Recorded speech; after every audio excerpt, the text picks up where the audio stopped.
Follow the money. That's what I always say. You always follow the money. Yeah. This is Follow the Money with Mitch Moss and Paulie Howard on VSiN. Here we go. It is Follow the Money on VSiN, the sports betting network. Mitch Moss along with Paulie Howard. We are live in downtown Vegas from the Circa Resort and Casino here on Super Bowl week. Busy show lined up today. Warren Sharp on the program coming up in about 90 minutes. He's on the show today to get some bets in on the Super Bowl. Dr. David Chow later on in the program. Spoiler alert, he has concerns about Drake May's shoulder. Max Hoffmeyer on tonight's college basketball card. Maybe sneak in some future talk with him as well. I can't wait to talk to Chow when he's on the program today, Paulie, because he reached out to you.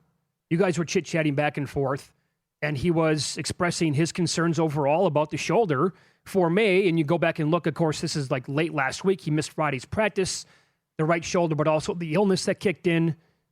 And this will obviously be a thing to monitor throughout the entire week, and I'm sure we'll have a bigger update coming up on like Wednesday. He's more concerned about Spillane, so that's also something to watch. We got a couple things to kick around with him. So I know he put video out there after he was tackled on the long rush, and then the horrible throw on third down that wasn't even close, which was after the flea flicker. But certainly the time off is going to help him too. And then he got sick. So as Vrabel said, it's our 21st game. No one's 100%.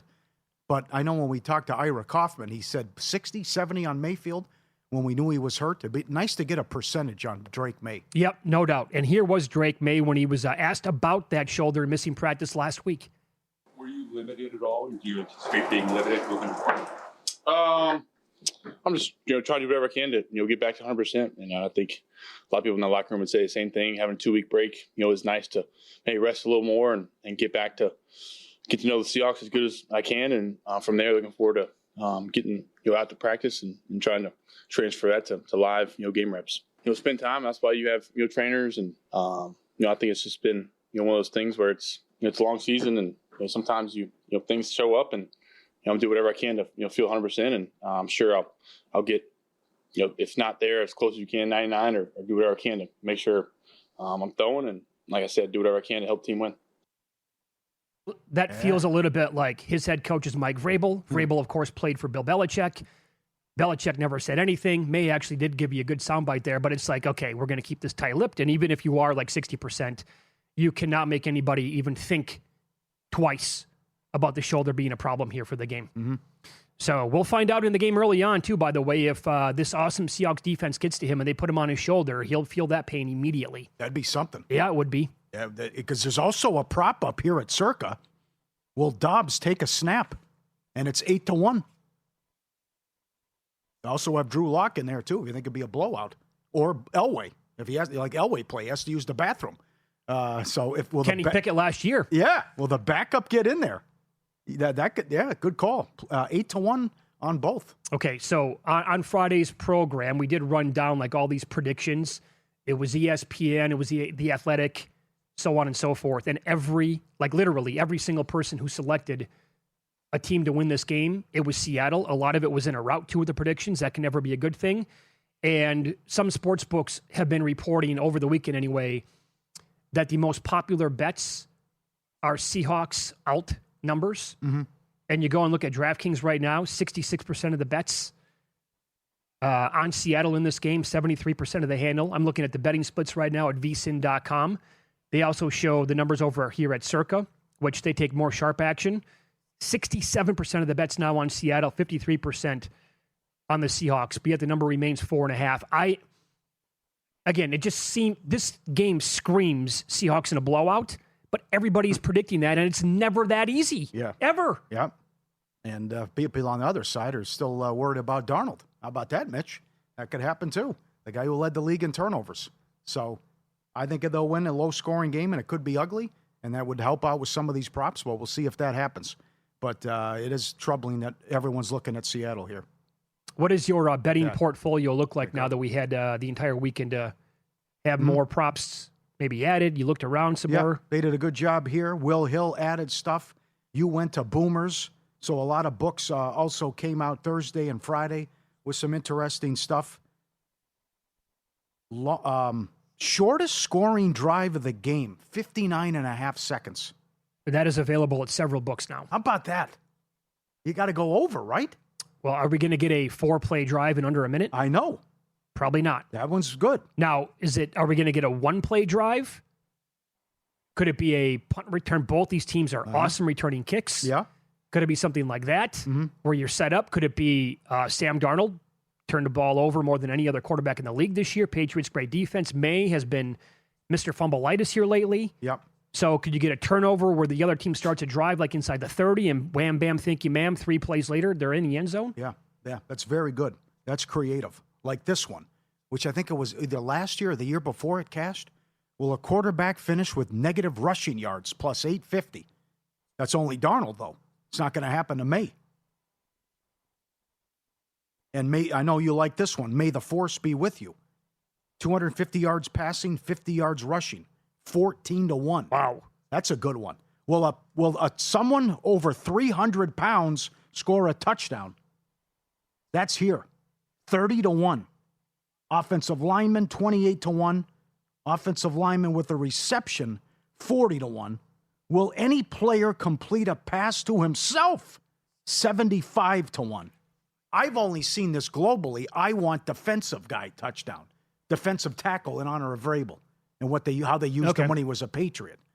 But that's been hard to find in Nevada. You imagine you get with that wording, if you get the offensive lineman to score a touchdown and he weighs 298. He's officially listed at 297. Oh, come on. Yeah, right, That's exactly. Good. Okay, and I know you like this one. The worst rule in sports. Any player fumbles into the opponent's end zone and results in a touchback, 18-1. That's here at Circa? That's here at Circa. Oh. They have a yes-no on it, too. 18-1.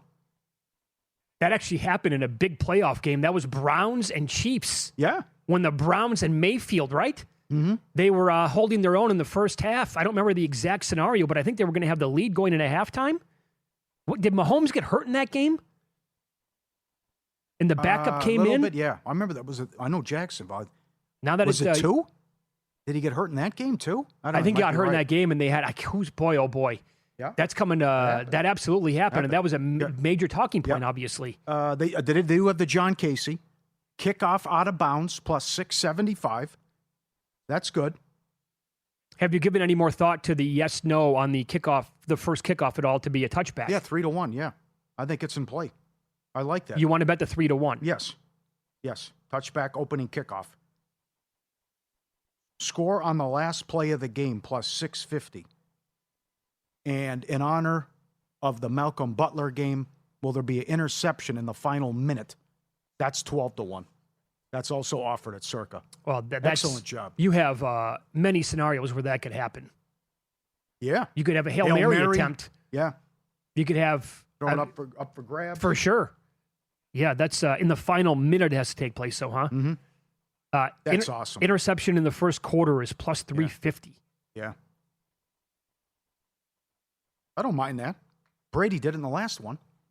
Second drive of the game in the end zone. He threw a pick. I kind of like that. How about largest lead, 14.5? You think they're going to open up a can on him?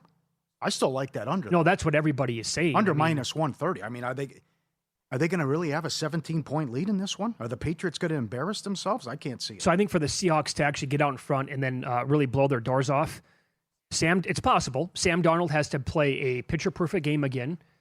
Like he has to be as good as he was against the Rams in the NFC title game. Yeah. And their defense just has to be absolutely suffocating and probably create multiple turnovers. Right? They have to be perfect on offense, in my opinion, for that lead to go over 14.5. And I don't think that's going to happen. I think that the credit here to the Patriots defense has to kick in at some point. They have a lot of talent on that side of the ball, and Vrabel has had him playing great ball. We've, kicked a dead horse 1,000 times with the Patriots schedule. And it did obviously go their way big time throughout the regular season and the playoffs. That said, their defense was outstanding in those 3 games. And so I don't know, maybe that offense does absolutely nothing in this Seattle defensive numbers overall, and McDonald is awesome as a head coach. Like their DVOA is one of the top 10 best teams of all time. What do you think of the both rushing attacks here? I don't think You I don't like I don't like Walker either on? one of them. Yeah. Well, that comes down the whole. We had Paul Bovey on the show, Professional Better, last week, and he was, his analysis was spot on. If Spillane is compromised in this game, that's where Walker can go off. And he pointed out that Spillane is actually more important to the rush defense than Milton Williams. And he was making a case, Paul Bovey was on our show last week, that Kenneth Walker to win the MVP, there's certainly a path there based on Spillane's health. But he would be the one guy. I think the way to attack the running backs is something that we got caught up in quite a bit last week, is all three guys basically in the passing game. Maybe four if you want to throw Holani in there. All dump offs, yep. Huh? Yep, and it's not hard to do. These guys all just have to have a catch or two catches. And Seahawks are flying. Sam, over 227. Walker, over 75 yards rushing, plus 550. That also seems doable and manageable. Although I think they contain Walker, but still, that's not a big ask for a guy to have 80 yards, and he's going to have a lot of carries and a lot of touches. Did you see the combined yards for these two teams? It's like mid 600s. Mm-hmm. That felt like a ton. I saw a team with the fewest yards to win the game, which was interesting. And I know your favorite bet is Cardi B on TV over 1.5. Will she be shown over 1.5 times? I know you love that. I didn't even see that one. Yes. Is that out there? Yeah, that's offshore or that's Kelsey, that's everything. Okay, yeah. Yeah. They got to show her twice. Did they? I mean, they show. I thought the Giselle props always went under.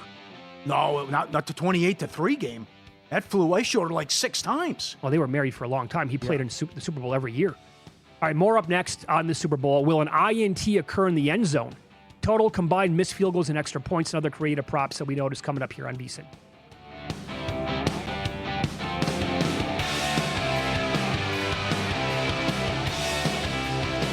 So you're listening to this podcast because you want an edge. But what if I told you you're only halfway there? You've got the mindset. Now it's time to get the toolkit to match. Here's the thing. Pro bettors spend thousands on data and tools, but what they don't want you to know is you can get the same edge for a fraction of the cost with VSiN Pro. With VSiN Pro, you get access to expert picks, public betting data, prop projections, powerful tools, analytics, and more. Tap the link in the description and see why thousands of bettors are already using VSiN Pro to cash more bets.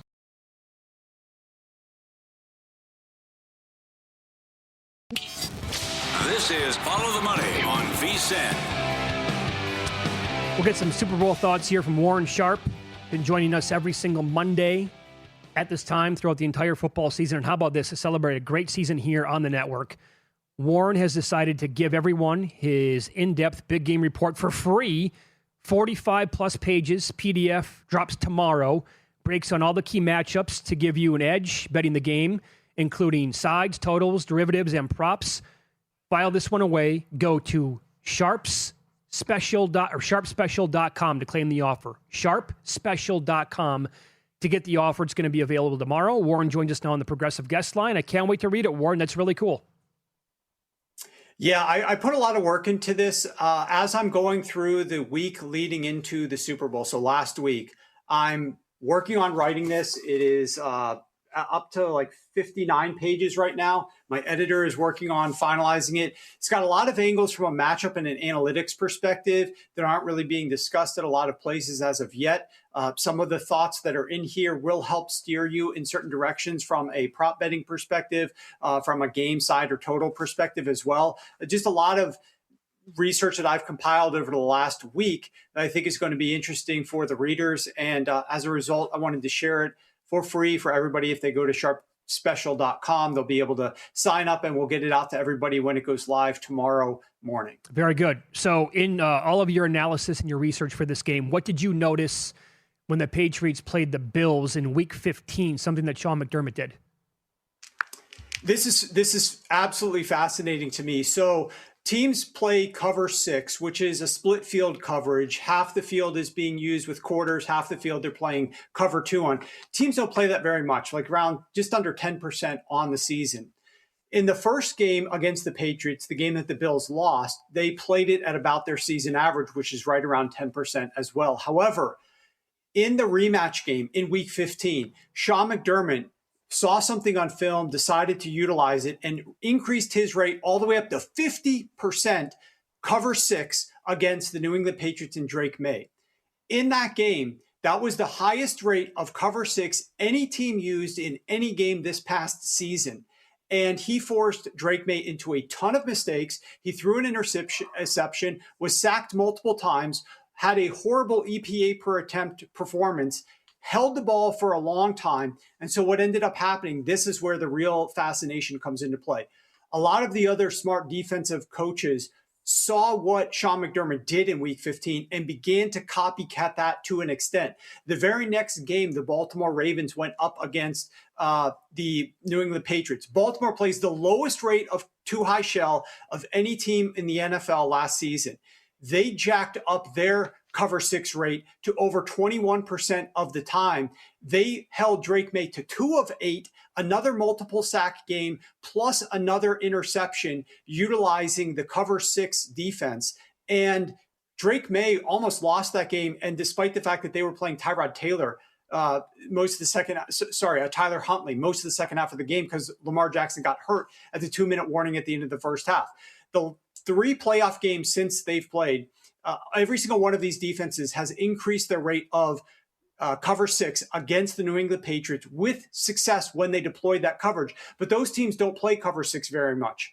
Guess what the Seattle Seahawks rate? They rank as the number 1 cover 6 team of all 14 teams that made the postseason. They rank number 3 highest rate of cover 6 of any team in the NFL during the regular season. This is music to Mike Macdonald's ears. I think he's going to increase his rate of cover 6 even more, having seen on film what some of these teams did. And it's that little adjustment that Sean McDermott saw in week 15 that might actually help the Seattle Seahawks defense win this game and slow down Drake May. It makes him hold on to the football for too long, and his efficiency decreases a ton against cover 6. That is absolutely phenomenal.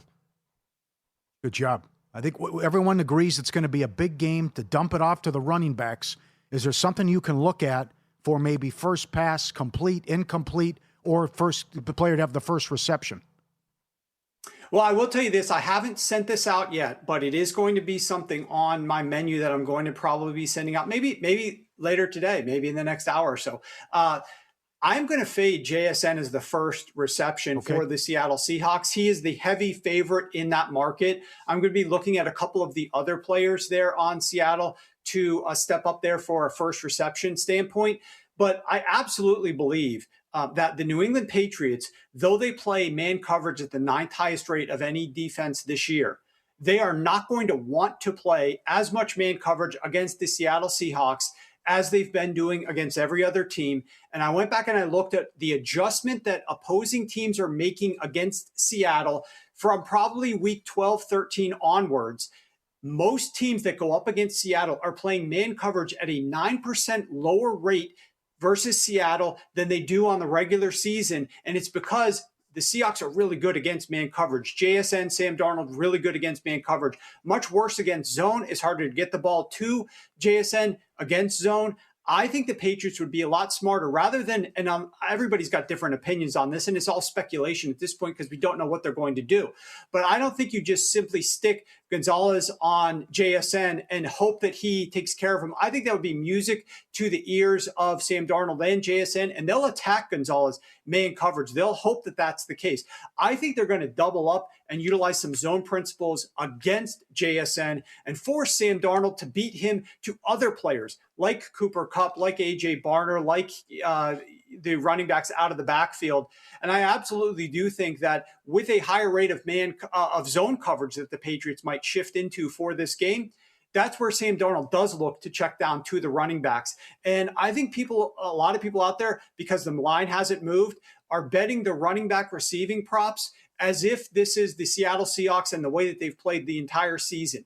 If you start looking at how the Seattle Seahawks have played over the second half of the season, they're throwing the ball at much higher rates to their running backs, and their running back efficiency, ironically enough, in the entire season, number 2 best yards per target on early downs in the first 3 quarters of games, designed offensive plays, the number 2 behind only the Atlanta Falcons with Bijan Robinson. I think Kenneth Walker will have a tremendous game out of the backfield for the Seattle Seahawks.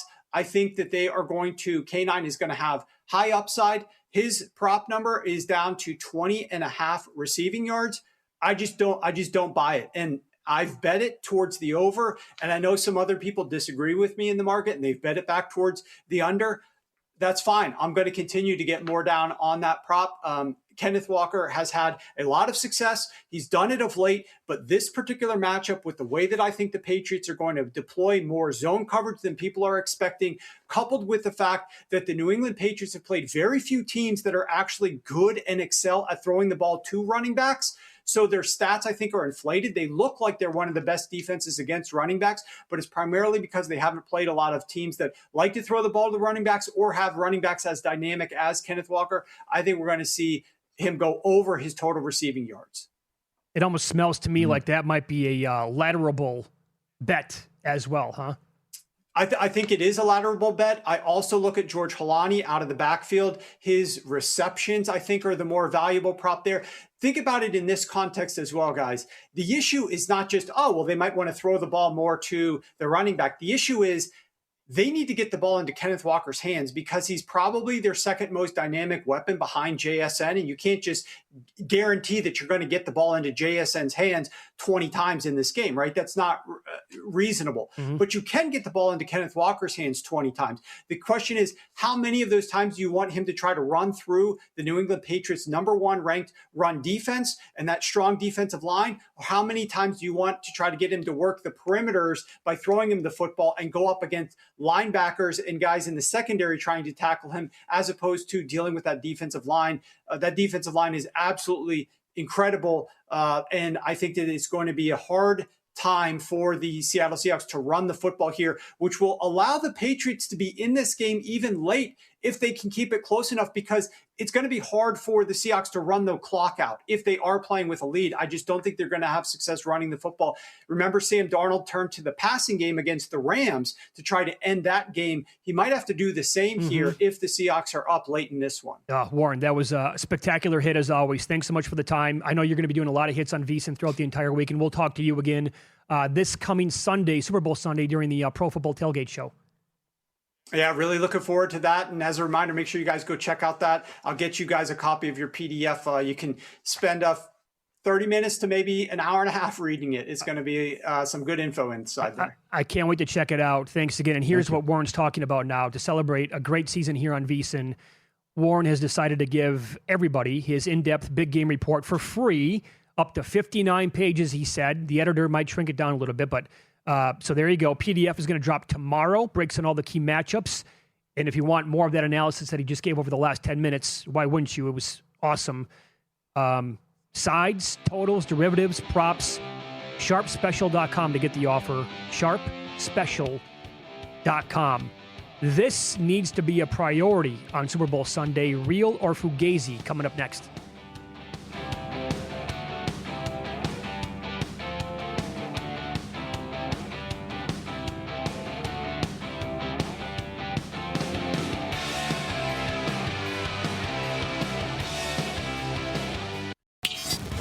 This is Follow the Money on VSiN.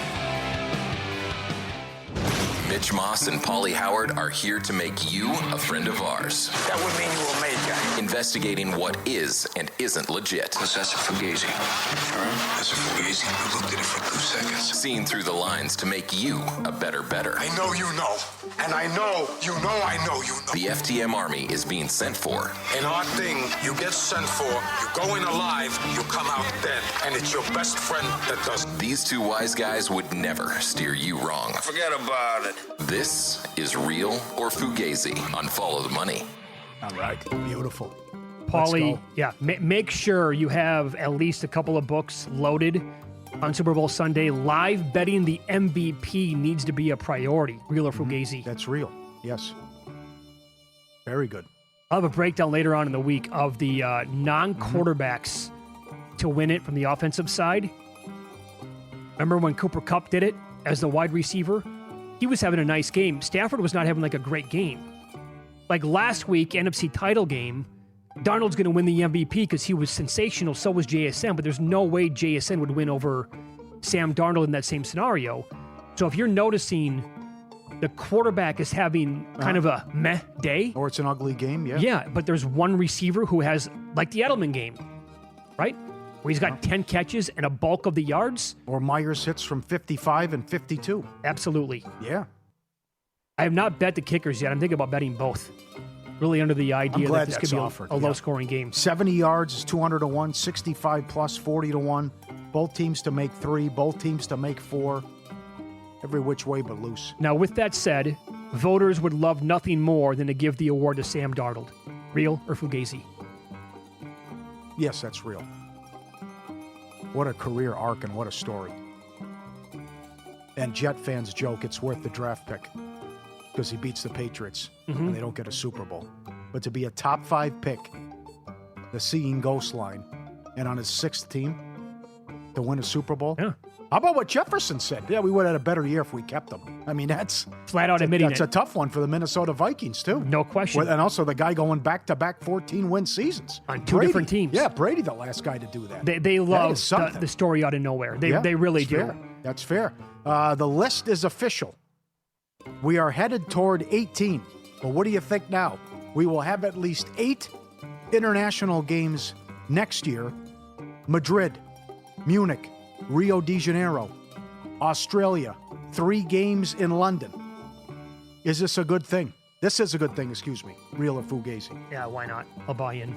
So you get 630 games, half the season, and eventually every single week what they want to do. Seems like a pretty easy trip to Australia for the two teams that are going to be involved, right. huh? Yeah, right. They'll get there in no time whatsoever. I'll embrace it. Again, they're holding us hostage already, so why not just fully embrace it at this point? It's going to turn into 18, pretty much. Maybe they can't go 18 because late in the year, but we're going to get, at some point, 12, 15 different weeks with an international game, and they're all going to be tucked in there at 9:30 Eastern time. So it's going to be every single Sunday Wall to from... wall. Yeah, sure. Yeah. I love the Friday night, Brazil, wherever that's going to be, like what they've done in the past. I like the Thursday in the defending champs home game, and then do Friday night wherever you want. I really like that. Can you see a scenario where it's basically every week throughout Oh, yeah. the year? That's what Kraft said. I think it's going to happen. Yeah. And that's, let's go up to 18 games. Let's go to 2 buys, and let's go the full circle here. Even a Super Bowl blowout like last year shouldn't be boring. Bets, squares, parties, food, drinks, commercials, halftime, right company that you're around. Real or Fugazi? I have never thought, well, this is a boring game. I thought there was so much intrigue what was going on with Rams Patriots. Well, a lot of people there was so much going on with, will we even see a touchdown? Right. What am I watching? I can't believe this. The total was in the 50s. How can we have a 6-3 final, which was in play?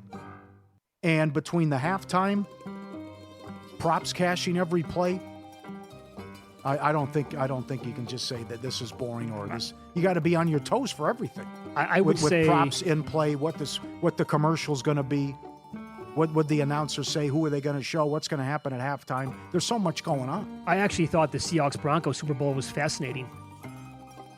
Yeah. Safety to start the game. Yeah, right.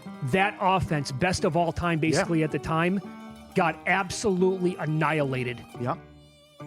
And so just to watch that for 3 hours, you're like, this is staggering to me. Yeah. They have, will there be a streaker? That's offered. Will someone get on the field? Streaker to be tackled. Unauthorized person, touch the logo, enter the end zone, contact the player, and over under 17 and a half seconds on the field, if that happens. Yeah. You got that too. So for a Super Bowl, this could go for most games, but I'll say just for the Super Bowl, 10-10 late can be just as exciting as 28 apiece. Real or Fugazi? You're talking fourth quarter? Yeah, sure. Oh, absolutely. Yeah, that doesn't matter. Yeah. Points are at a premium. Yeah.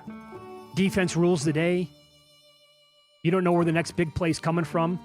Hell, an 8-yard gain might be a big deal. Got no problem with that. You just want this Neither to do be I. close. No, that doesn't matter. Real. You just want this to be close. Because it sucks if like last year. That was a bad way to go out. But you hope that it's close. But that thing was over. That goes back to your point where you got to have the apps ready to go. Because that was, I can't believe what I'm watching. Is Mahomes going to get embarrassed? He never loses like this. Are they even going to make it interesting to what Von Tobel was saying? This thing's over. We had future tickets on the Eagles. You're wasting money if you're hedging. Kansas City's got no chance. And he was right. The Clippers are really going to do this, aren't they? Well, the schedule is easy once you get to March and then close out in April. Now, what can they do in February? They are now down to 14-1 to win the division. I still say Fugazi. But that was a big win last night. We'll see if they're small dogs at home against the Sixers. How are they going to treat the schedule and back-to-backs with Kawhi, and can he stay healthy? Incredible turnaround. But now from 100-1 to 14-1 to win the division. It all comes down to February because March and April, very doable from a schedule standpoint. The Warriors, yuck. The Lakers, just horrible defensively. Overall. They've passed the Warriors now in the odds. Yeah, I think that's they probably... they have better odds to win the division than Golden State. I think they should. And can Phoenix really do this for the entire year? I know Booker's been out here recently, and they have a really tough schedule coming up as well for the rest of the season. Yeah. I said this earlier, I'll say it again. The Bulls are the new favorites to land Greek Freak. That, to me, is uninspiring.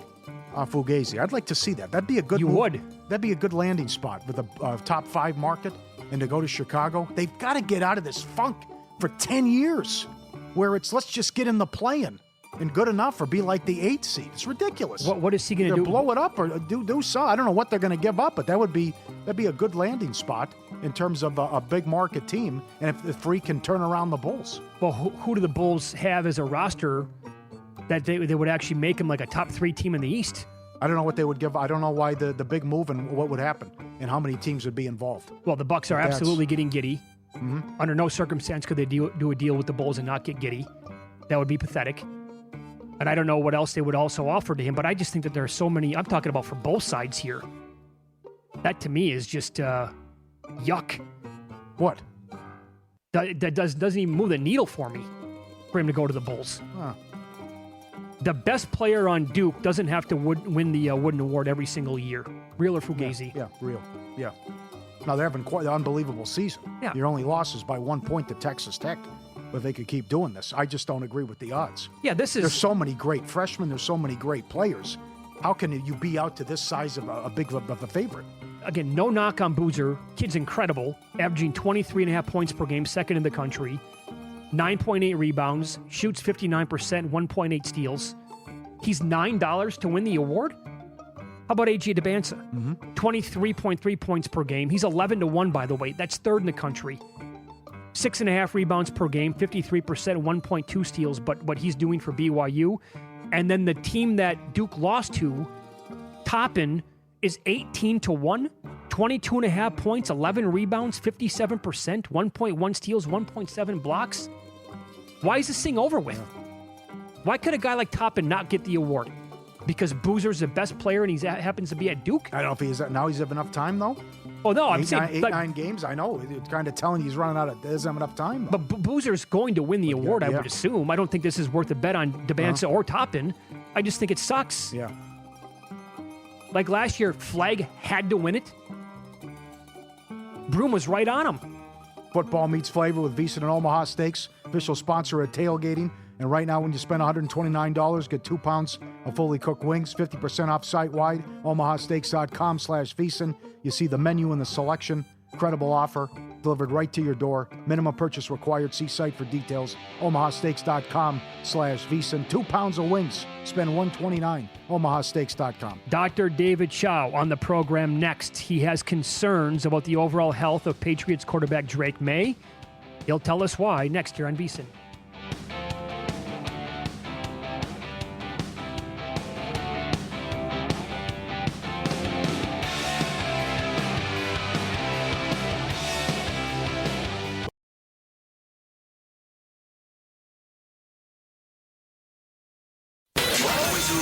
Follow the money. That's what I always say. You always follow the money. Yeah. This is Follow the Money with Mitch Moss and Paulie Howard on VSiN.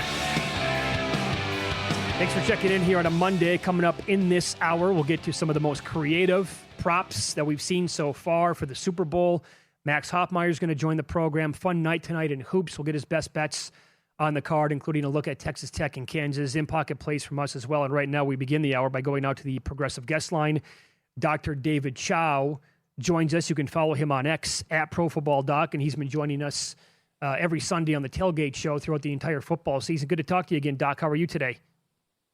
I'm doing great. Perfect timing. I just made it into San Francisco. Oh, just very checked nice. into the hotel room. Okay. Going to be hanging out Radio Row the entire time? Yeah, a bunch of media hits, Radio Row things, etc. You guys are lucky. You guys get to stay home. That's a great city. There's a lot of great places to eat, too. It's a lot of fun there. How's it been going back and forth with Patriot fans the last week? Look, what Patriots fans don't understand is I don't hate on the Patriots. I actually like the Patriots. I put up video where their former head coach, who didn't get in the Hall of Fame, obviously he should have, came on my podcast. I've been a Patriots fan back Junior Seau days and beyond.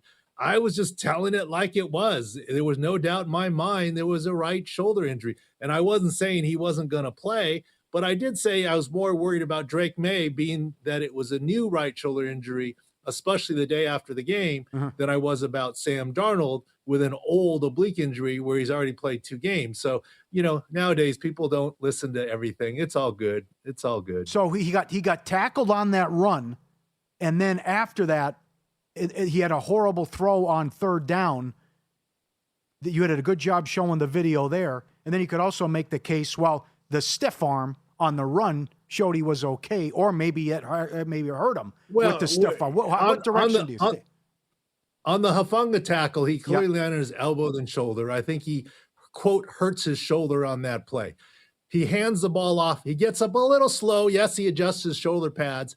And then on the next play is a handoff. And after the next play, you can see him chicken winging his right shoulder there.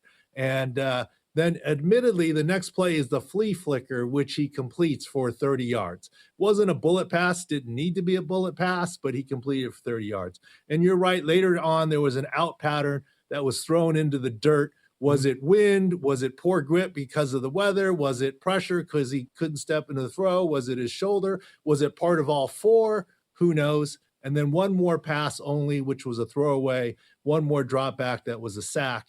And you could see him favoring his shoulder after the game and in the press conference a little bit. And I just simply acknowledge that there was a shoulder injury. Now, coach speak. I love Coach Vrabel. I think he's awesome. I've met him.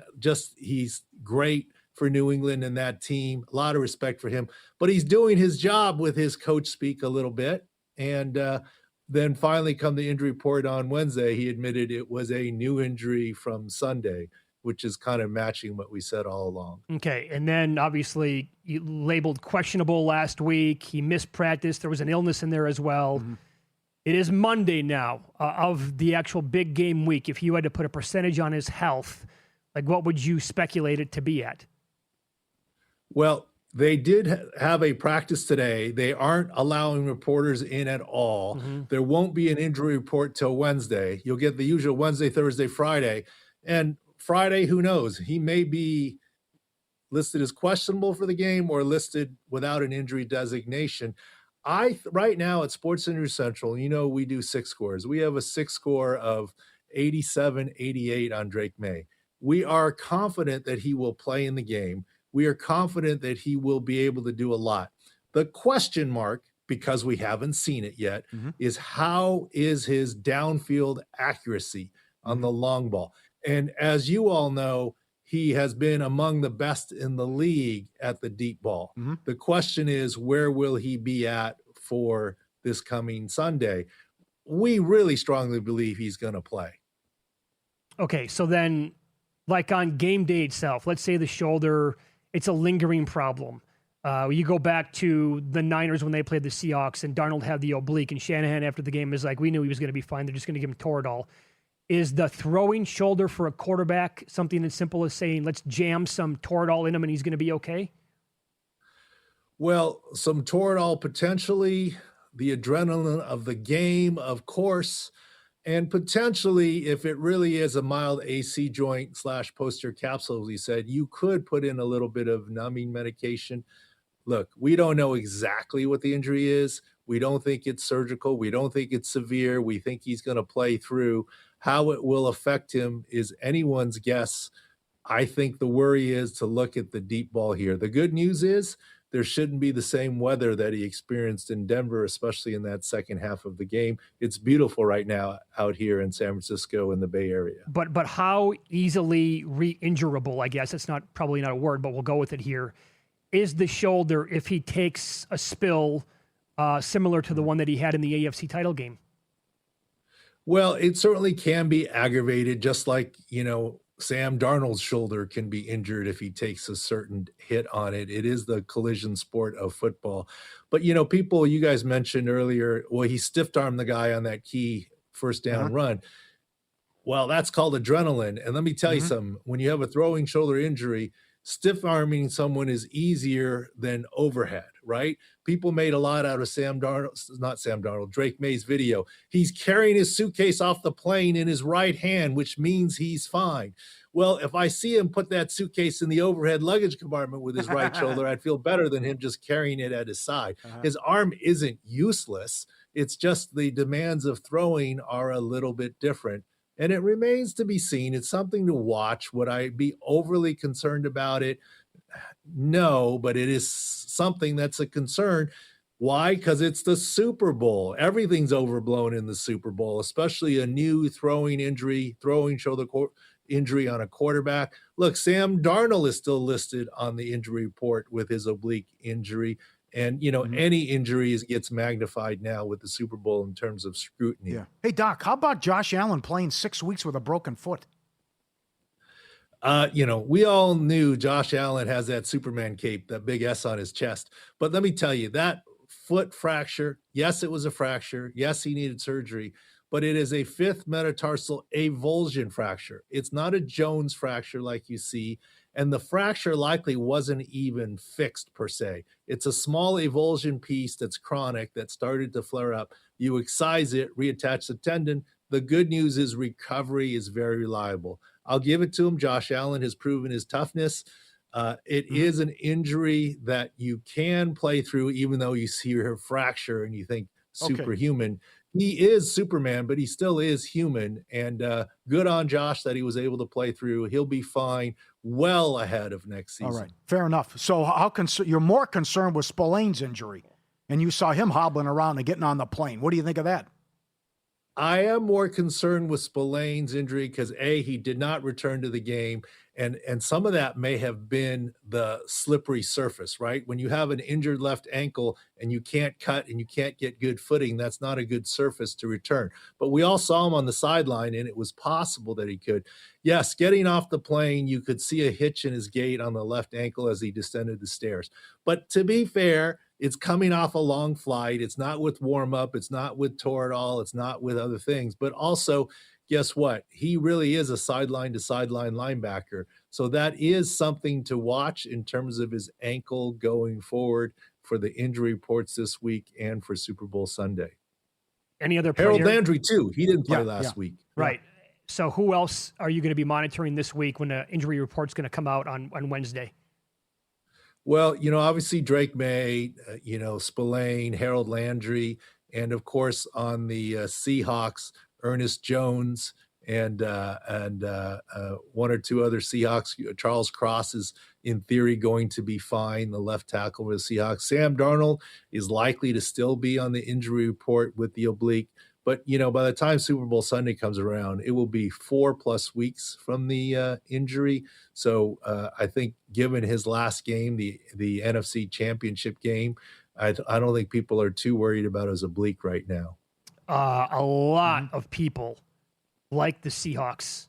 Are you in the same camp? Well, when you get down to this side, our success at Sports Injury Central and Sick Picks is when there's a bad line. The line should be different based on cluster injuries. And guess what? Seahawks have been basically the healthiest team this entire season, according to Sports Injury Central. The Patriots are in the top 5, not far behind.